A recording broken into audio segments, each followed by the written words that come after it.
On Bob Dylan and Bob Marley, two of our greatest poets. I was never a man for poetry. Nor am I still, to be honest, although I have tried. In the past, I have made miserable attempts at reading poetry.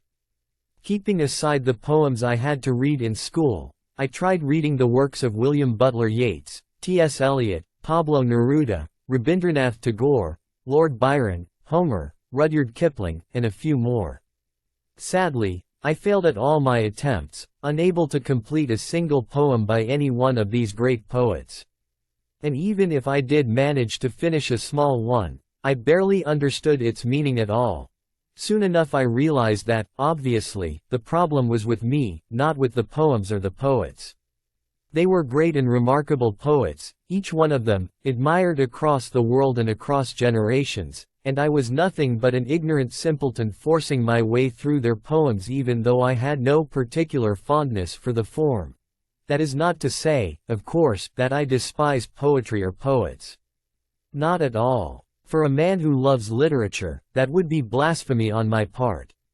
Unacceptable. I would never even dare to make such statements. All I am trying to say is that poetry is just not my thing, just as, I am sure, there are many lovers of poetry who are incapable of reading a work of prose. And so, I declare, at the risk of sounding ridiculous, that poetry was never my cup of tea. Not yet, at least. But I really hope to change this in the near future. Trust me, I do. After these failed attempts of mine, I gave up on poetry and poets in general, thinking that I was just not smart or sophisticated enough to understand them. I could never understand what Eliot wished to say, or what Yeats wanted to convey, or what Tagore wanted me to feel. And so, I left it up to others and stuck to reading prose. And then, one fine day in October of 2016, Bob Dylan was awarded the Nobel Prize in Literature, for having created new poetic expressions within the great American song tradition.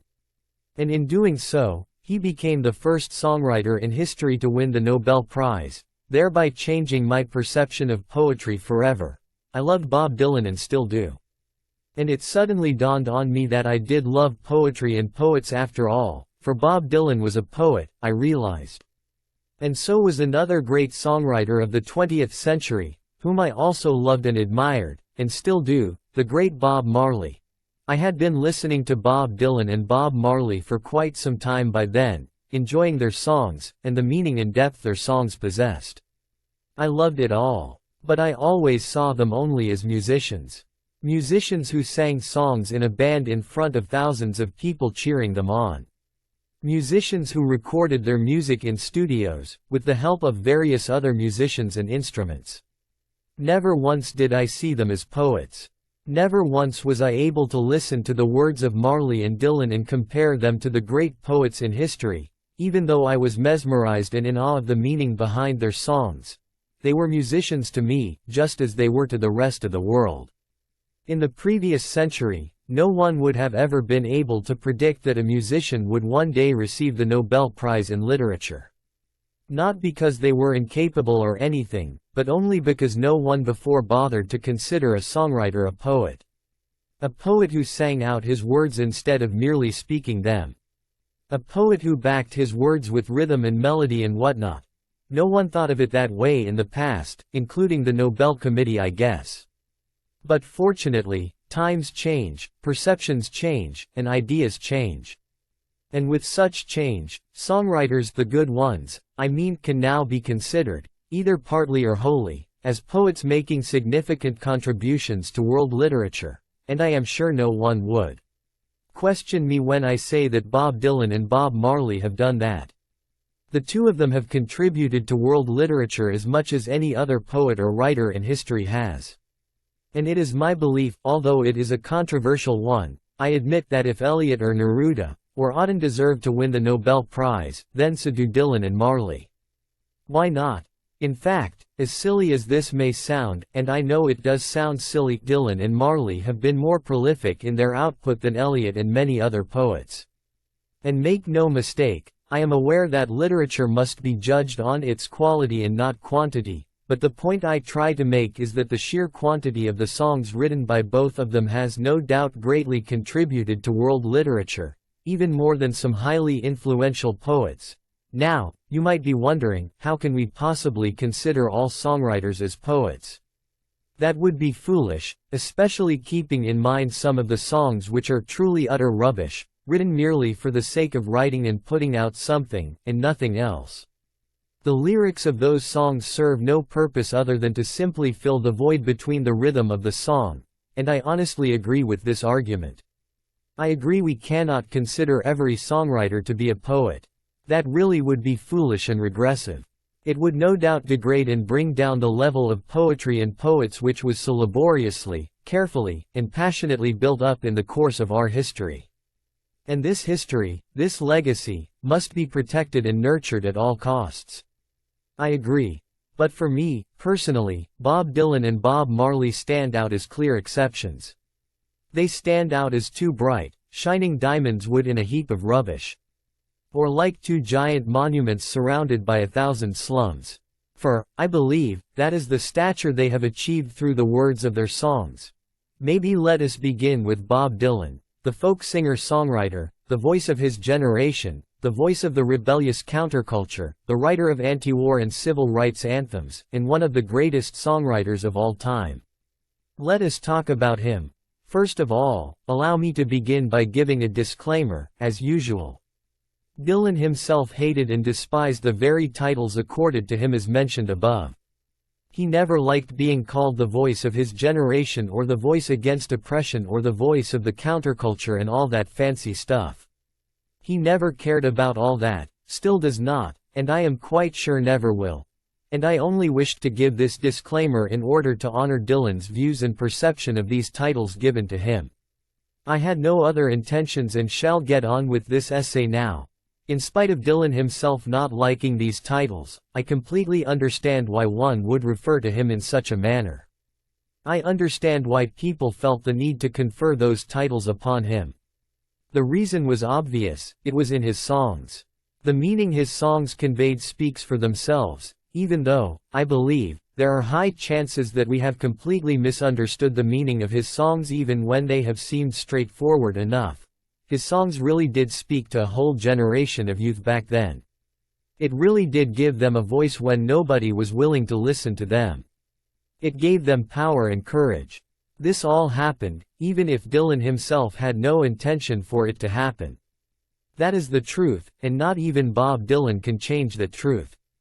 And the irony is that his influence continues, maybe even against his own wishes. Not only did he give his generation a voice, but he also gave it to subsequent generations as well, including mine.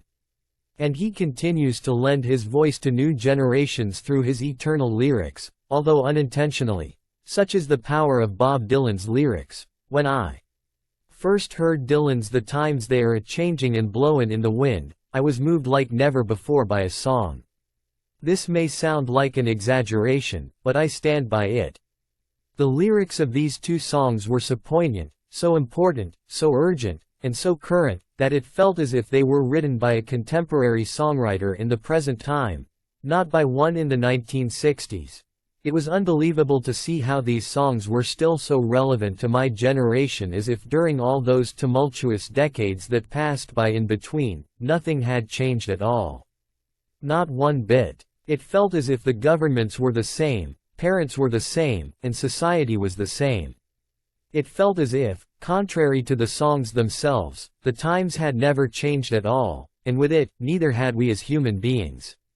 We had made no real progress at all. I thought, of course I do not mean technologically or scientifically, but more in terms of our thinking and attitude toward change, and then I went deeper into the world of Bob Dylan.